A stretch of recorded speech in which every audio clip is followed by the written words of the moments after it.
If you like this type of content, please like and subscribe.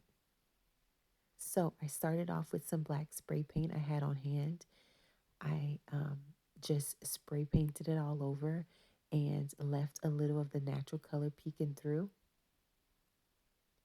So what I did was I found a seam on each side of the planner for a starting point.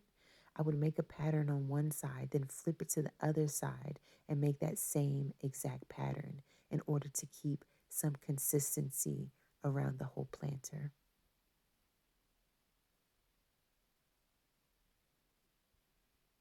So I'm just going to show you a still shot so that you can see how simple this design was. It was so fun and easy to make it. This did not take a lot of time at all. Let me remind you of what it looked like before. Crazy, right? And what it looks like now.